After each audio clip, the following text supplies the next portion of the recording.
The Valley of Fear, 1915, Episode 6. Moriarty's Shadow and the Final Truth. Have you ever solved a puzzle, only to discover it was merely one piece of a far larger, more sinister game? Prepare yourself for revelations that will shake your understanding of this entire case. Picture yourself back at 201B Baker Street. 3 days after the truth emerged at Burlstone Manor, Holmes has been unusually withdrawn, spending hours staring out the window with his pipe, lost in thought. Watson recognizes this mood. It means Holmes's extraordinary mind is working through connections that others cannot see, patterns that emerge only when you understand how criminal genius operates. You're troubled by something, Holmes, Watson finally says. The case is solved. Douglas is alive, Baldwin is dead, and justice of a sort has been served. What more is there? Holmes turns from the window, his face grave. Everything, Watson, or perhaps I should say, nothing is as it seems. I've been a fool. We've all been fools, dancing to a tune we didn't even know we were hearing. Watson is bewildered. What do you mean? What have we missed? Holmes begins pacing, his agitation evident. Consider the timeline, Watson. Porlock sends me a coded warning about danger to Douglas at Burlstone. The message arrives the very morning after Baldwin kills Douglas, or appears to kill him. The timing is too perfect. Why warn me about a murder that has already occurred? Here's where you need to think like Holmes detective. If the warning arrived after Douglas was supposedly killed, then what was its real purpose? Was Porlock actually trying to save Douglas? Or was he, perhaps unwittingly, serving some other agenda? Think carefully about who benefits from Holmes investigating this case. I've been asking myself, Holmes continues, why would Moriarty's organization facilitate an assassination and simultaneously warn me about it? These two actions seem contradictory, unless the warning itself was part of the plan. Watson's face shows dawning horror. You think Moriarty wanted you to investigate, but why? Holmes's answer is chilling. Because Moriarty always plays the long game, Watson. He doesn't just commit crimes, he orchestrates situations that serve multiple purposes. What if the entire Burlstone affair was designed not just to kill Douglas, but to observe how I respond, to test my methods, to gather intelligence about my investigative techniques? Think about this possibility, detective. Moriarty is Holmes's intellectual equal, perhaps his only true rival. What better way to study your opponent than to create a complex mystery and watch how they solve it? Every deduction Holmes made, every question he asked, every conclusion he reached, Moriarty could have been analyzing it all. Watson protests. But Holmes, Douglas isn't dead. Baldwin failed in his mission. If Moriarty orchestrated this, then surely he failed too. Holmes shakes his head slowly. Did he fail, Watson, or did he achieve exactly what he intended?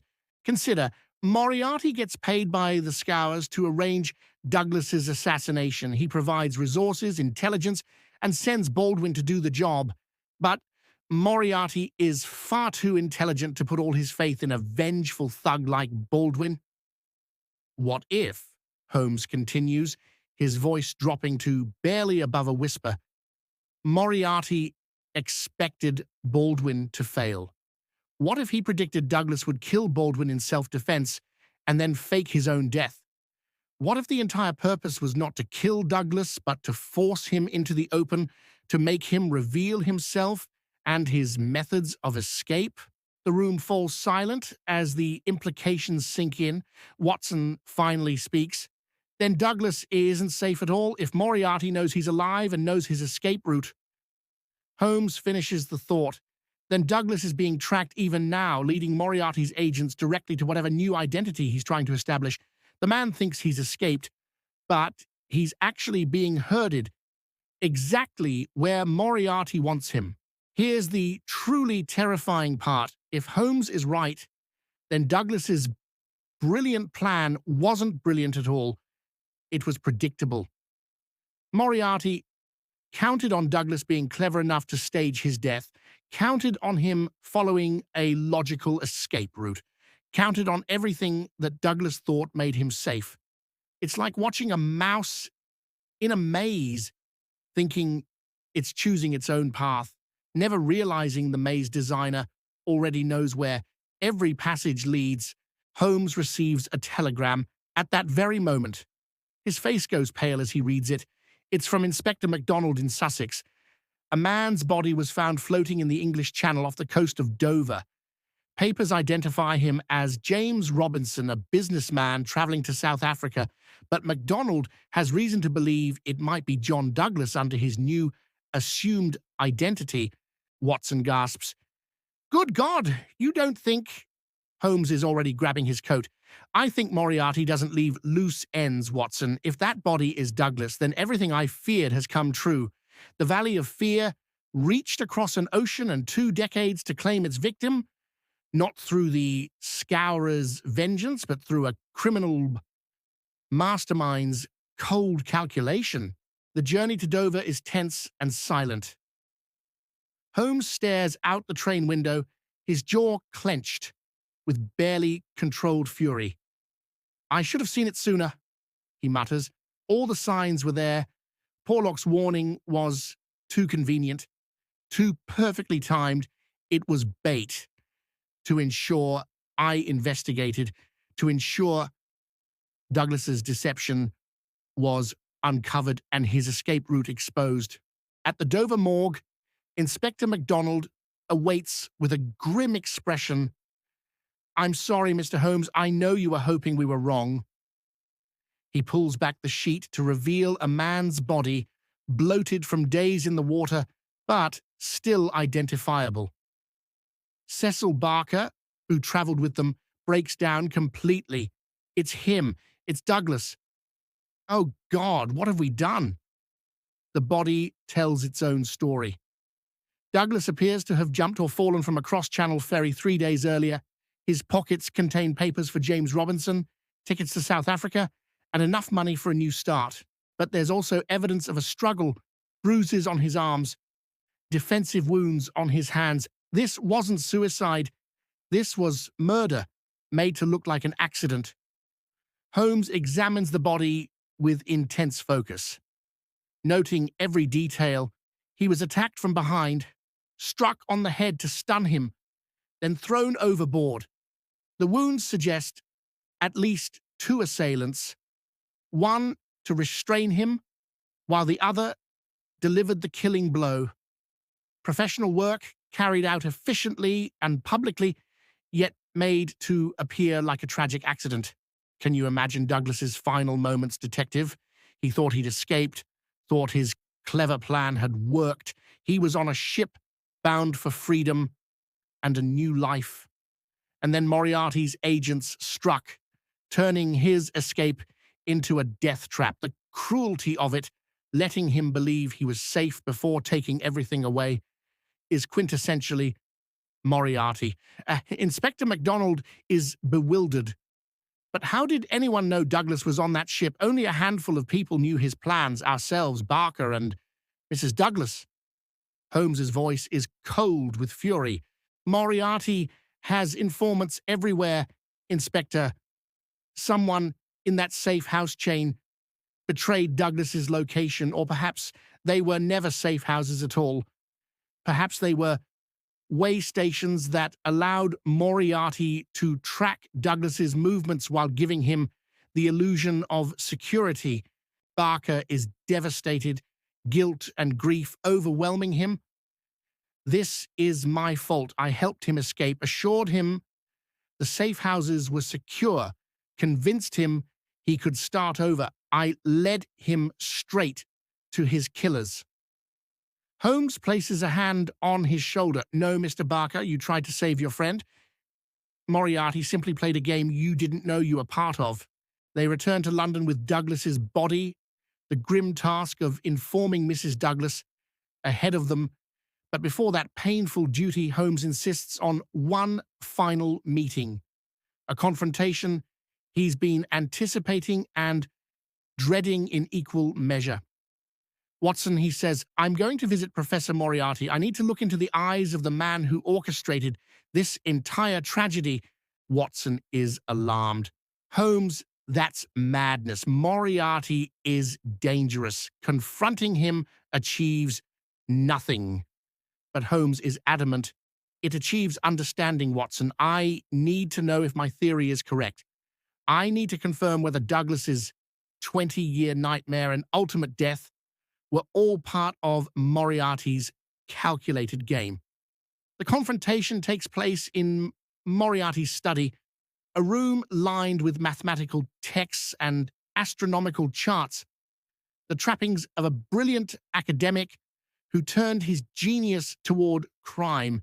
Moriarty himself is a tall, thin man with a domed forehead and deeply sunken eyes that give him an almost reptilian appearance. He greets Holmes with cold courtesy. Mr. Holmes, I've been expecting you. Have you indeed? Holmes replies, his voice controlled despite his fury. Then you know why I'm here. John Douglas is dead, murdered on a cross-channel ferry 3 days ago. I believe you orchestrated his death as the final move in a game that began when you helped the Scourers track him to England. Moriarty's smile is chilling. What an extraordinary imagination you have, Mr. Holmes. I'm a mathematics professor. I lecture on binomial theorems and celestial mechanics. How could I possibly be involved in such sordid criminal matters? His tone is mocking, daring Holmes to prove accusations they both know cannot be proven. Think about this moment, detective. Two intellectual giants facing each other, both knowing the truth, both aware that proof is impossible. Moriarty operates through intermediaries, through agents like Porlock who don't even know they're serving him, through such layers of insulation that no evidence can ever reach him. It's the perfect crime, not a single act, but an entire system. You sent Porlock's warning deliberately, Holmes states. You knew I'd decode it, knew I'd investigate Burlstone, knew I'd uncover Douglas's deception. Every step of my investigation played into your hands, providing you with intelligence about Douglas's escape plan. You used me as an unwitting bloodhound, tracking your prey so your killers could strike at the perfect moment. Moriarty neither confirms nor denies. If such events occurred as you describe, purely hypothetically, of course, it would demonstrate a rather elegant solution to a complex problem. The Scourers wanted Douglas dead and were willing to pay handsomely for it. But why settle for one fee when the situation could be manipulated to yield additional benefits? Intelligence about your methods, for instance, would be quite valuable for future endeavors. Holmes fights to control his rage. You're admitting you murdered Douglas? Moriarty's laugh is dry and academic. I'm admitting nothing, Mr. Holmes. I'm merely appreciating the theoretical elegance of such a hypothetical scheme. You have no proof, no witnesses, no evidence. You have only your deductions. Brilliant as they are, they remain unprovable speculation. Besides, Moriarty continues, consider the larger picture. John Douglas, or Jack McMurdo as he was born, destroyed a criminal organization 20 years ago. He thought testimony and trials would end the matter, but he failed to understand a fundamental truth. In the criminal underworld, betrayal is the ultimate sin, not because of morality, but because of precedent. If one traitor goes unpunished, others will follow. Here's the chilling logic of Moriarty's worldview. Douglas had to die not for vengeance, but for business. His survival would have encouraged others to betray criminal organizations, to gather evidence and testify. His death sends the opposite message: betray us, and no distance, no amount of time No cleverness will save you. The penalty will eventually come, inevitable as death itself. So you see, Moriarty concludes, if such events occurred, they served multiple purposes, fulfilling a contract, sending a message, gathering intelligence, and incidentally removing a man who'd already demonstrated he was a threat to organized criminal enterprises. Efficient, wouldn't you say? His voice carries an obscene pride in the elegant ruthlessness of the scheme. Holmes stares at him with unconcealed hatred. You're a monster wearing a professor's robes. You dress murder and terror in mathematical precision, as if efficiency somehow justifies evil. But you're wrong about one thing. I will prove your guilt eventually. I will bring you down no matter how long it takes. Moriarty's expression doesn't change. Perhaps you will try, Mr. Holmes. Many have tried and failed, but I admire your dedication. It will make our eventual final confrontation all the more stimulating. Do remember, though, that every move you make, every investigation you conduct, every deduction you reach, I'm watching. You cannot surprise me because I understand exactly how you think. As Holmes rises to leave, Moriarty adds one final observation. The Valley of Fear, as Douglas called it, isn't a place, Mr. Holmes. It's a state of understanding, the moment when you realize that forces greater than yourself control your fate, that all your struggling and cleverness amount to nothing against the inevitable. Douglas lived in that valley for 20 years before accepting the obvious conclusion. One wonders if you'll eventually find yourself in a similar valley. The threat is unmistakable. Moriarty isn't just talking about Douglas anymore. He's warning Holmes that the same fate awaits anyone who opposes him. The criminal mastermind has turned this entire case into a demonstration of his power and reach, and a warning of what happens to those who dare challenge him. Watson, who's been waiting outside, sees Holmes emerge looking shaken, a rare sight. Did he admit it? Holmes nods slowly. He practically boasted about it, knowing I can't prove anything. Moriarty operates in a realm beyond conventional law, Watson. He's created a criminal empire so sophisticated that even when we know his guilt, we cannot touch him. They deliver the terrible news to Mrs. Douglas, who collapses in grief. The woman who thought she was a widow, then learned her husband lived, now discovers she's been widowed again, this time permanently. Her anguish is compounded by the knowledge that Douglas died believing he'd finally escaped, never knowing that his freedom was an illusion. Moriarty permitted him to hold just long enough to be cruel. Cecil Barker takes the news even harder, consumed by guilt. I promised to keep him safe. I arranged the safe houses, planned the route, assured him everything would work, and I led him straight to his killers. No words can comfort him. The burden of his failure will haunt him for the rest of his life. Inspector MacDonald closes the case with bitter frustration. John Douglas killed Ted Baldwin in self-defense. He then faked his death and attempted to flee the country but fell from a ferry in what appears to have been a tragic accident. Case closed. The official record will never acknowledge Moriarty's involvement. It remains forever in the realm of unprovable suspicion. So tell me, Detective, did you see Moriarty's hand in this case from the beginning? Could you sense that the mystery was too neat, too perfectly constructed to be coincidence? And most importantly, was there any point where Holmes could have saved Douglas? Or was the man doomed from the moment Moriarty accepted the Scourer's contract? The Valley of Fear has claimed its final victim, but the case reveals something even more disturbing. Moriarty's ability to manipulate events from the shadows, to turn Holmes's own investigation against itself, to orchestrate murder while leaving no trace of his involvement.